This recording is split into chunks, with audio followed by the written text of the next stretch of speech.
Broadcasting live from the basement of the Pentagon. This is WTF Nation Radio.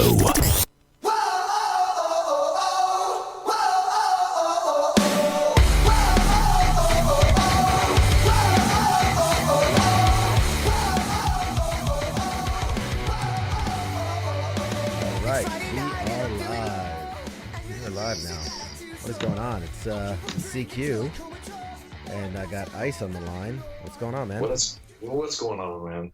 How are you doing tonight? I am doing great. How are you? Fucking hey, man. We're here to do your final this is your final evaluation, so don't fuck this up. Don't make me nervous. We're all good, man. We're all good here. Okay. All right. So, real quick, hey. So this is a sneak peek. So what are we sneak peeking on? Oh yeah. So we got this new show, Pop Culture Warrior, coming out Tuesday, February 11th. It's this Tuesday, guys. Starting at 8 p.m. We're gonna talk about everything pop culture, man. We're gonna talk about all the stuff that's movies, comics, games, comedy. I love stand-up comedy. So Hollywood in general, just the entertainment field. So we're going to have some really cool guests. We're going to have really great conversations. It's going to be a super, super engaging and interactive show. I want to talk to, I don't want you to just sit here and listen to me talk. I want to hear what the audience has to say. I want to hear what you have to say. I want to hear what everybody has to say, and just really geek out over all this really cool stuff that I'm passionate about. And I know it's kind of big right now. You said big. All right, so one of the things I guess I'm gonna ask you. So this whole lineup that you got going on, you guys have I'm hearing through the deets that you have some connections to some Hollywood people. Can you give us a little sneak peek at who you give us, or is this just a sneak peek to test your shit?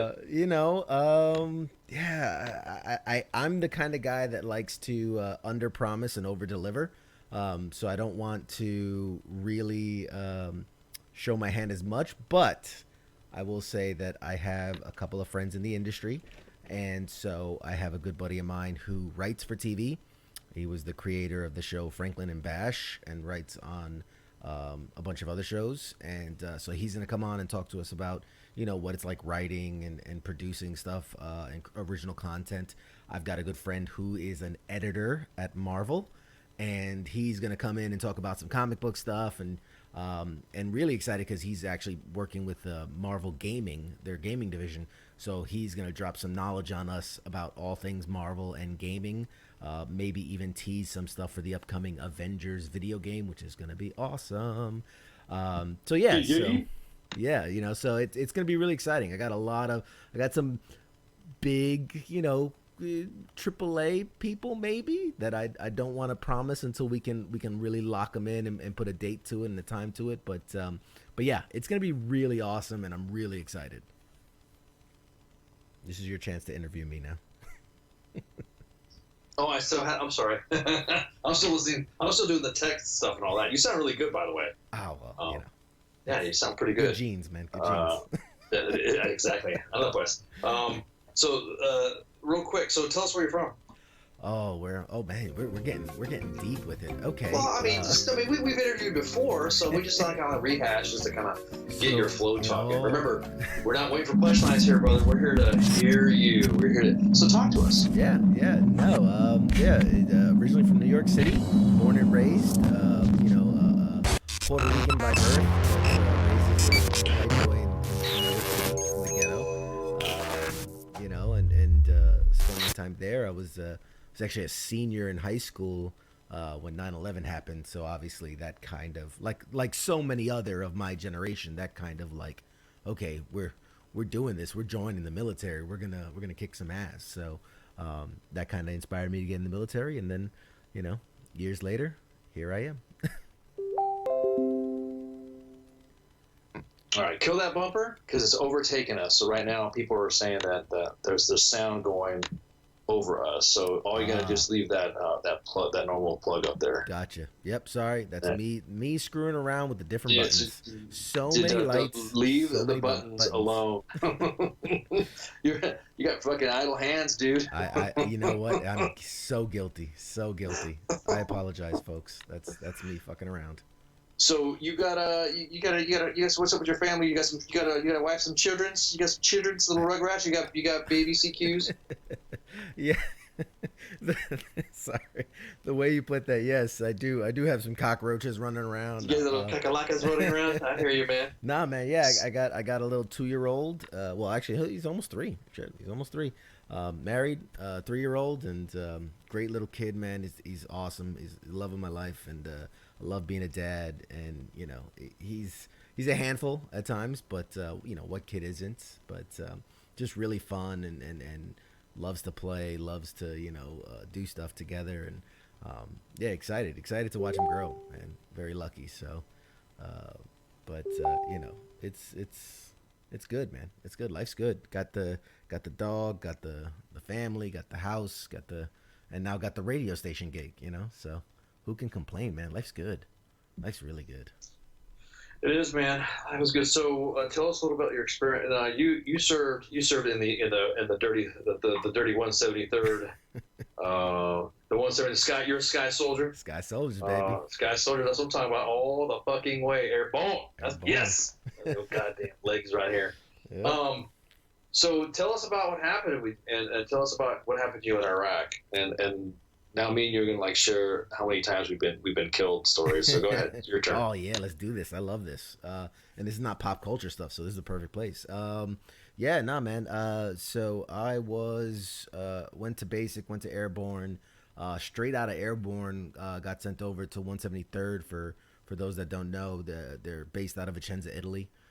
So it's an overseas, you know, it's not a deployment so much because it's where you're stationed, Oh, but it's fucking awesome, dude. it's I love Italy, Caserma, memories. Italy. It's the best place on earth. Let me tell you, that was I got bagged on pretty hard because everybody's like, that's a dream assignment, and you know everybody tries their whole career to get there, and you know you're coming out of airborne school and going there, but you know, little did they know we're deploying to Iraq. We're gonna jump into Yeah, Iraq. bunch of fucking haters. So got there, deployed with them to Iraq, and spent the better part of 15 months in Iraq back in 2003 to 2004, and all up and down from northern Iraq all the way down to about Baghdad and back up, mostly in like the Kirkuk area. But did that tour, survived. You know, had a couple close calls and you know got into some scrapes, but you know came back fine and dandy. And literally as we're getting like we get on the planes and we're getting back to Italy, they're like telling us, hey, you know, we know we're back, and you know y'all about to get 30 days off and enjoy it, but just a heads up, we're deploying next year. So you know, get your minds right because we're gonna be right back at it come next year. And so we had a year of training. We went to Germany and did a bunch of training and got ready, and then time flies by, and next thing you know, we're in Afghanistan.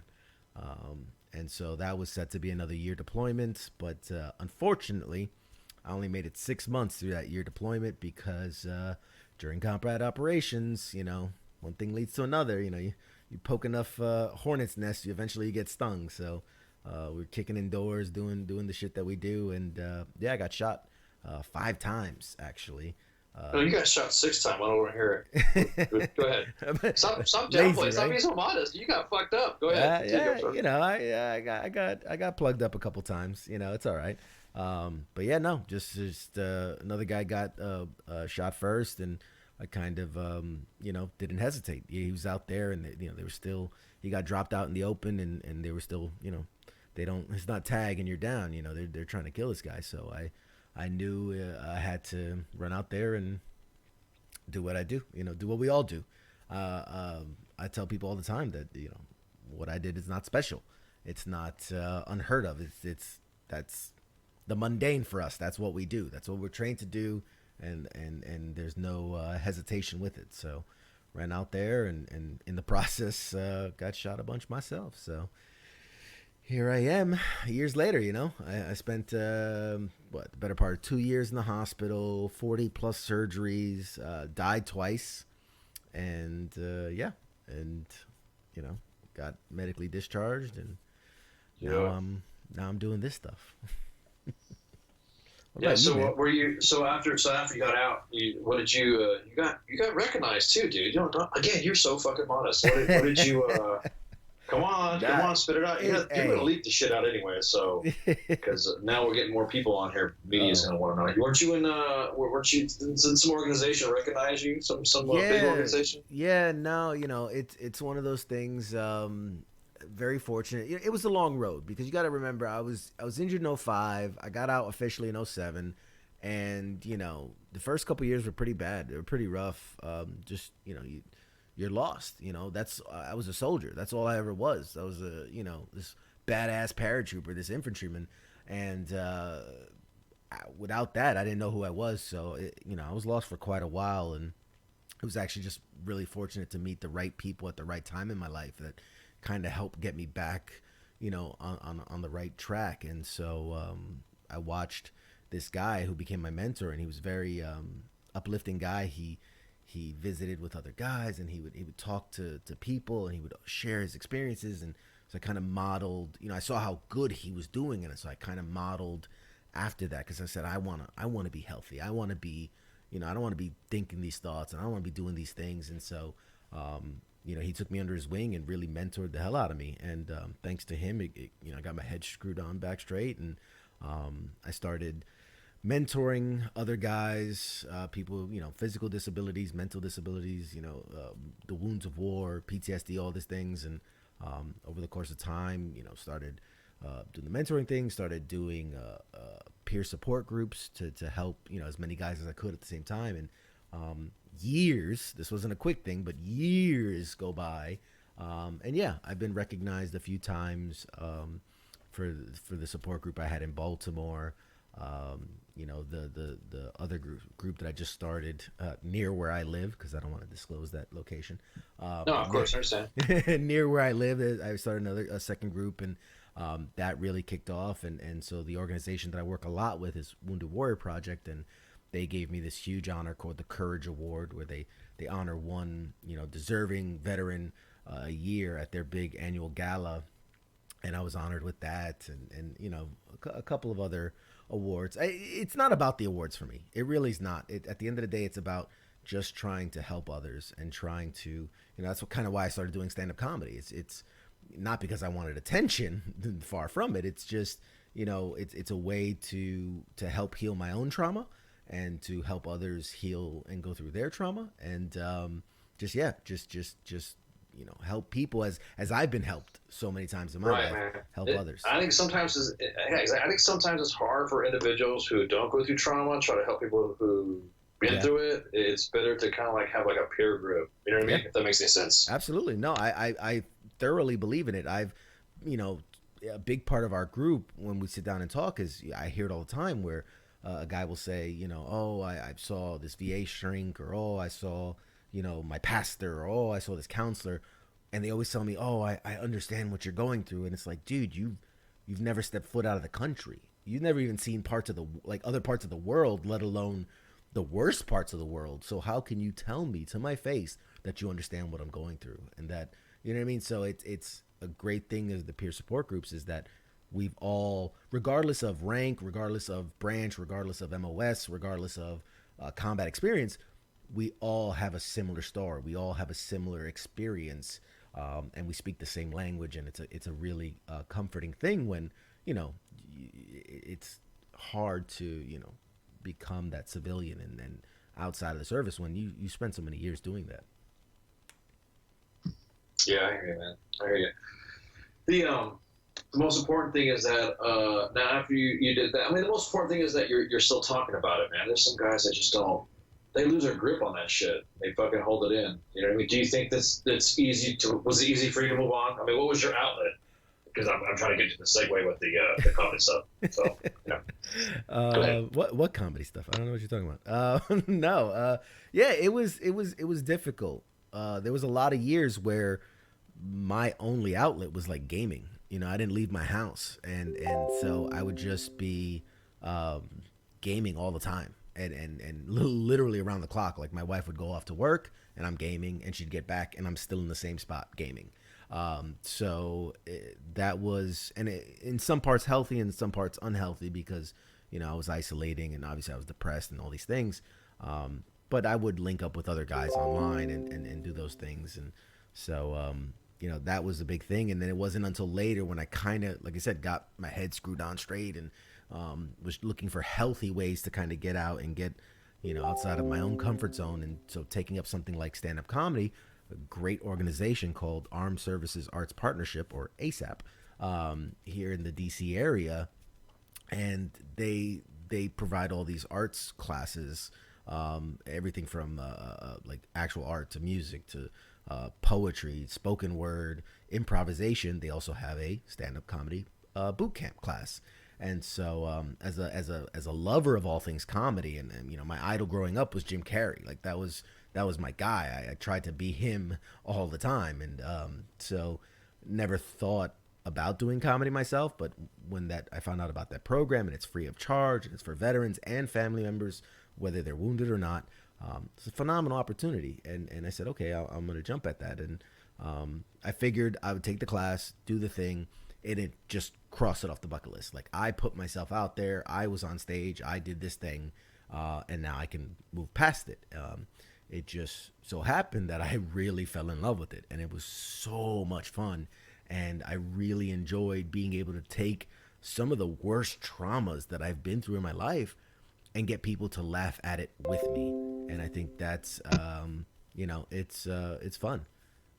You ever get like the occasional vet bro that goes, you need to respect, you need to respect some vets. You know what I mean? Right. You don't make fun of my shit. What's wrong with you? You don't like vets? You ever get that kind of feedback? Yeah, I don't know, man. Like that stuff doesn't bother me. I think that, and I have, we were actually at I can tell you the story. We were at a gig once. We were at this comedy show, and it wasn't me, thank God, because I don't know what I did.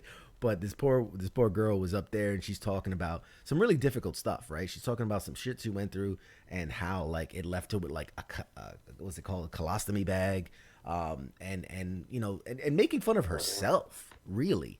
But there was another woman in the audience who was a vet, I think so, and literally in the middle of this stand-up act, just gets up and starts screaming at her. And saying how she's, a disgrace to women in the uniform, and you shouldn't be talking about this stuff on stage. Like, and the rest of us comics are on the side going like, what the fuck? like, oh my God, what are you gonna do? Hey, look, I see we got a caller. I don't know if we should we answer? Pick it up. Hit that little fucking funny symbol right there. Okay. Oh, and I lost him. Hey, so if that was you, man, call back. I was distracted in my own little storytelling. I wasn't even looking.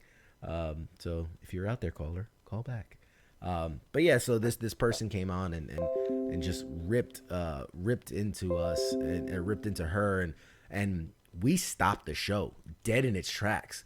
And this poor girl, and I the one part I left out is this poor girl. This was her second time on stage, and the first outside of the program.